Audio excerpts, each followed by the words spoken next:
इस वक्त मेरे साथ मुझे ज्वाइन कर चुके हैं हामिद मीर साहब, मेरे उस्ताद हैं, सीनियर सहाफ़ी हैं। हामिद मीर साहब, बहुत शुक्रिया सर वक्त देने के लिए। अस्सलाम वालेकुम।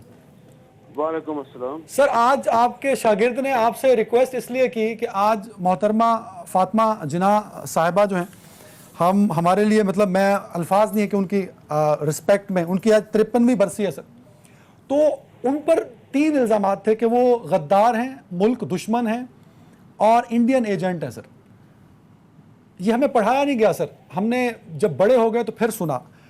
ऐसे इल्ज़ामात फातिमा जिन्ना पर, उस शख्सियत पर जो कायदे आज़म मोहम्मद अली जिन्ना की बहन थी, क्या वाकई लगते थे उस ज़माने में, और कौन लगाता था सर? देखें, ये वाली चीजें जो आपने किसी किताब में नहीं पढ़ी, स्कूल में या कॉलेज में नहीं पढ़ी जी, तो उसकी वजह यह है कि हमें तो स्कूलों में और कॉलेजों में सही तारीख पढ़ाई नहीं जाती। तो ये असल में जो 1964 की प्रेसिडेंशियल इलेक्शन की जो कैंपेन थी जी, जो तकरीबन 6-7 महीने तक चली थी, उस कैंपेन के दौरान मोहतरमा फातिमा जिन्ना जो है वो जनरल अयूब खान के खिलाफ सदारती उम्मीदवार थी। तो जो जनरल अयूब खान का सदारती निशान था, इंतखाबी निशान था, वो फूल था, फातिमा जिन्ना का लालटेन था। तो जो अयूब खान साहब की कैंपेन चला रही थी, रियासती इदारे चला रहे थे, मिनिस्ट्री ऑफ इंफॉर्मेशन चला रही थी, और उसमें तमाम स्टेट मशीनरी इस्तेमाल हो रही थी, तो उसमें पोस्टर छापे गए थे और उन पोस्टरों में फातिमा जिन्ना जो है उनके बारे में ये इल्जाम लगाया गया कि वो जो पाकिस्तान तोड़ना चाहते हैं, जो लोग जो पाकिस्तान के दुश्मन हैं, उनकी वो साथी हैं। तो उस वक्त, उस जमाने में 64 में जो पाकिस्तान का दुश्मन था वो खान अब्दुल गफ्फार खान था और मोहतरमा फातिमा जिन्ना को उसका सरपरस्त करार दिया गया। और लेकिन जब मोहतरमा फातिमा जिन्ना ने मशरकी पाकिस्तान का दौरा किया और ढाका में और चिटागांग में उनका बहुत बड़ा इस्तकबाल हुआ और बीबीसी जो है उसने और जो वेस्टर्न प्रेस है उसने उनकी बहुत सपोर्ट की, तो एक बड़ी अजीबोगरीब एक डेवलपमेंट हुई कि जो कुछ इंडियन अखबारात थे जिनमें कि स्टेट्समैन बड़ा एक मशहूर इंडिया का अखबार था, वो अयूब खान की हमायत कर रहा था और फातिमा जिन्ना की मुखालफत कर रहा था। और फिर जो दिसंबर 1964 का जो टाइम मैगजीन है, एक अमेरिकी जरीदा है, उसमें फिर अयूब खान का एक इंटरव्यू शाया हुआ और अयूब खान ने दिसंबर 1964 के टाइम मैगजीन के इंटरव्यू में फातिमा जिन्ना को न सिर्फ इंडियन एजेंट कहा बल्कि उनको अमेरिकन एजेंट भी कहा और कहा जी कि ये औरत जो है ये पाकिस्तान की दुश्मन है।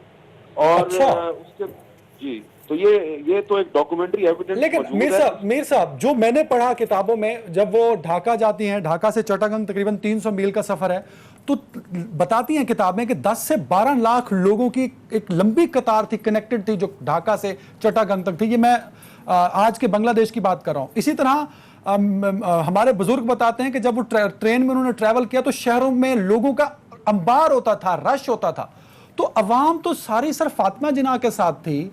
तो क्या अकेले अयूब खान इलेक्शन जीत गए और उन्होंने फातिमा जिन्ना पर इतने इल्जामात, उनको इलेक्शन हरा दिया? सिर्फ एक शख्स पूरे दोनों पाकिस्तानों से ज्यादा मजबूत था सर। समझने की बात यह है कि जो 1965 जनवरी में जो प्रेसिडेंशियल इलेक्शन हुआ था, वन मैन वन वोट की बुनियाद पर नहीं था, एक शख्स का एक वोट नहीं था। उसमें तकरीबन 80,000 के करीब बीटी मेंबर्स थे, यानी काउंसलर्स थे वेस्ट पाकिस्तान और ईस्ट पाकिस्तान के। तो वो जो 80,000 बीटी मेंबर्स थे, उनमें से आधे जो है वो इधर वेस्ट पाकिस्तान में थे, आधा ईस्ट पाकिस्तान में थे। तो जो मोहतरमा फातिमा जिन्ना का इस्तेकबाल तो आम लोग कर रहे थे, लेकिन आम लोगों के पास वोट का हक नहीं था। 80,000 बीटी मेंबर्स थे और उन बीटी मेंबर्स को by hook and by crook जो है, बाई फोर्स रियासती मशीनरी इस्तेमाल करके उनसे जबरदस्ती वोट लिए गए। बाज लोग जो है उनको अगवा कर लिया गया, उनके वोट किसी और ने डाल दिए। अब उसमें एक इंटरेस्टिंग बात यह है कि ढाका में मोहतरमा फातिमा जिन्ना के पोलिंग एजेंट शेख मुजीबुर रहमान थे और ढाका से मोहतरमा फातिमा जिन्ना जीत गई थी। इसी तरह अल्लामा इकबाल के बरखुरदार जस्टिस जावेद इकबाल साहब जो हैं वो जंग में उनके पोलिंग एजेंट थे, जंग में मोहतरमा फातिमा जिन्ना हार गई थी।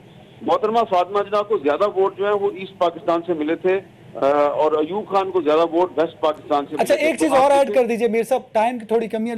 कुछ लोगों का परसेप्शन ये है, राय ये है, जो किताबों में हमने पढ़ी है, जो लिखी हुई है किताबों में, जो शायद आम लाइब्रेरीज में वो किताबें कम मिलती हैं, कि अगर फातिमा जिन्ना के साथ उस वक्त ये धांधली ना होती और वो प्रेसिडेंट बन जाती पाकिस्तान की, तो मशरकी पाकिस्तान का सानिया ना होता। बिल्कुल ये सही बात है। देखिए ना, शेख मुजीबुर रहमान जो है वो फातिमा जिन्ना के साथ थे, खान अब्दुल गफ्फार खान फातिमा जिन्ना के साथ थे, मौलाना मदूदी जो है वो फातिमा जिन्ना के साथ थे, नवाबजा नसरुल्लाह खान फातिमा जिन्ना के साथ थे, ख्वाजा नाज़मुद्दीन उनके साथ थे, जबकि भुट्टो साहब जो है वो अयूब खान के साथ थे। ये कैसी अजीब बात है कि जुल्फ़िकार अली भुट्टो जो है वो अयूब खान के साथ था और शेख मुजीबुर रहमान फातिमा जिन्ना के साथ था। तो अगर मोहतरमा फातिमा जिन्ना के साथ धांधली ना होती और वो इलेक्शन जीत जाती तो 100% पाकिस्तान जो है वो यूनाइटेड रहता, पाकिस्तान कभी ना टूटता, क्योंकि 66 में फातिमा जिन्ना जो है उनकी एक पुरस्कार मौत हुई और 66 में शेख मुजीबुर रहमान 6 नुकात ले आया। क्योंकि जब फातिमा जिन्ना हार गई, शेख मुजीब ने एक फिक्रा कहा था, शेख मुजीब का फिक्रा बहुत मशहूर है, वो क्या फिक्रा जो है वही हमारा कंक्लूजन होगा। शेख मुजीबुर रहमान ने कहा कि अयूब खान ने फातिमा जिन्ना को शिकस्त दे दी, फातिमा जिन्ना की शिकस्त में अयूब खान जीत गया, पाकिस्तान हार गया। बिल्कुल सही सर। अब दो सवाल हैं सर, दो सवाल हैं, टाइम कम है। फातिमा जिन्ना साहबा ने एक किताब लिखी मेरे भाई के नाम से, माय ब्रदर। वो सुना है कि वो सेंसरशिप हो गई थी उस पर भी, और वो भी 25 साल डिले हुई थी। क्या वजह बनी सर उसकी सेंसरशिप की? क्या अब वो किताब मुकम्मल दस्तयाब है मुल्क में सर? जी हाँ, अब उस किताब के जो 25 सफ़े जो पहले सेंसर किए थे लियाकत अली खान के ज़माने में, वो बाद में आ गए थे। सिर्फ उनकी किताब सेंसर नहीं हुई थी, कर्नल डॉक्टर एलाई बख्श थे जो कायदे आज़म के ज़ाती मुआलिज थे, उनकी भी किताब जो है उसको भी सेंसर किया गया था। इसके अलावा जो हुकूमत पाकिस्तान ने पहला एक बायोग्राफर हायर किया था कायदे आज़म की स्वान उमरी लिखने के लिए, हेक्टर बुलीथो। हेक्टर बुलीथो जो है उसकी किताब के 100 सफ़े भी सेंसर हुए थे। तो कायदे आज़म जो है वो हमारे बानी पाकिस्तान है, लेकिन ये हमारी बड़ी बदकिस्मती है कि उनको सेंसर किया गया और उनकी जो बहन है मोहतरमा फातिमा जिन्ना, उनको भी सेंसर किया गया, उन पर पाबंदियां लगाई गई।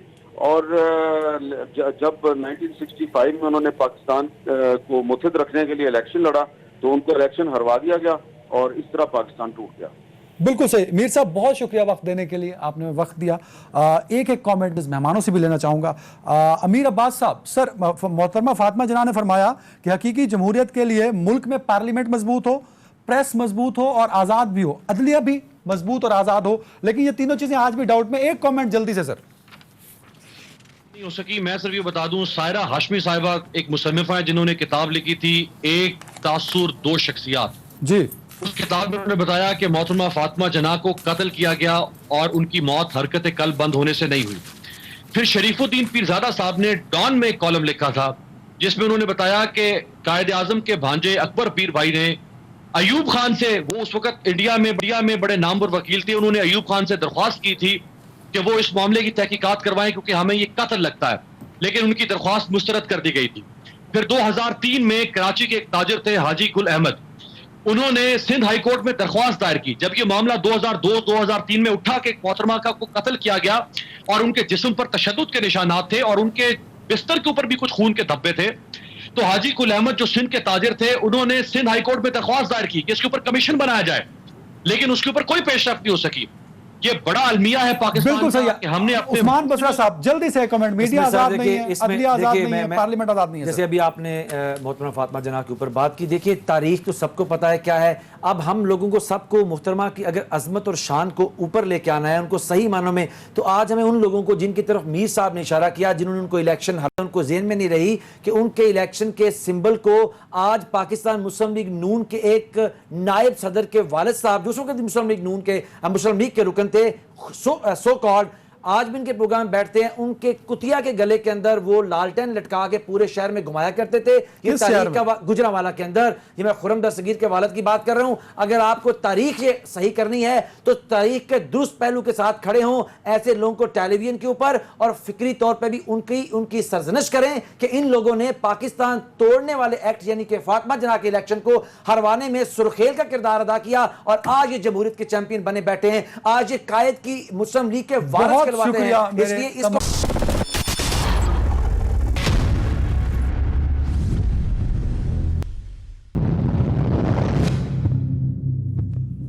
हसन मुर्तजा साहब, आप सर लाइन पे हैं मेरे साथ? हसन साहब जी मैं आपके साथ सर हूं। कंटिन्यू करें, मुझे ब्रेक लेनी पड़ रही थी इमरजेंसी में सर। गुजारिश ये है जी, हुकूमत इनसे चलती कोई नहीं है। इल्जाम तराशी, गालियां, झूठ, इसी की बुनियाद पे ये हुकूमत कर रहे हैं।